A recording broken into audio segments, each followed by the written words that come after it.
We have breaking news coming in this just in. CNN News 18 accesses the FIR copy in the National Herald case. The FIR against Sonia Gandhi and Rahul Gandhi accessed by CNN News 18 reveals the details of the Enforcement Directorate's prosecution complaint in the National Herald case. According to the FIR, the ED's charge sheet alleges a criminal conspiracy involving the takeover of Associated Journals Limited. So CNN News 18 has obtained a copy of the FIR filed in connection with the National Herald case, offering a detailed glimpse into the allegations faced by Sonia Gandhi and Rahul Gandhi. We have CNN News 18's Arunima joining us live. Arunima, since we have already obtained a copy of the FIR now, can you please tell us what are the specific allegations of financial misappropriation mentioned in the FIR against Sonia and Rahul?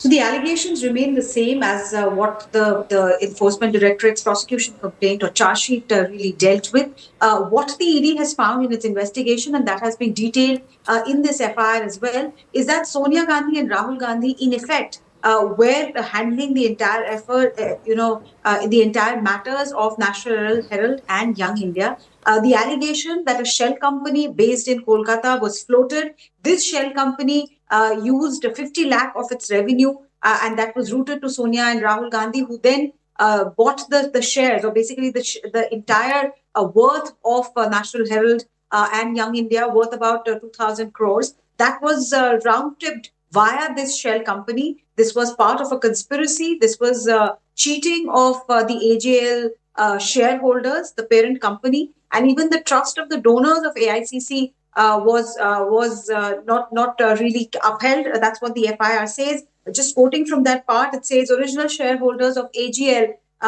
were duped as their share were diluted to the Gandhis, that too with only 7 members. So not just the Gandhis, Sam Pitroda has also been mentioned. Essentially, after detailing the entire prosecution complaint and investigation by the Enforcement Directorate, this FIR by EOW of Delhi Police goes on to say that there is a new fact, new evidence which has emerged. And in light of these aforementioned facts, we want to carry out a probe under, sections of cheating, under sections of criminal conspiracy. This could become the predicate offense based on which ED itself would start a probe. Now, I just want to take you back because there are legal questions being raised as to why, if a prosecution complaint or a charge sheet has already been filed by ED, why are they going again through the route of getting a fresh FIR and starting a fresh probe? So I think the key to understand here is that Dr. Subramaniam Swamy had started this complaint as a private complaint against the Gandhis in the National Herald case.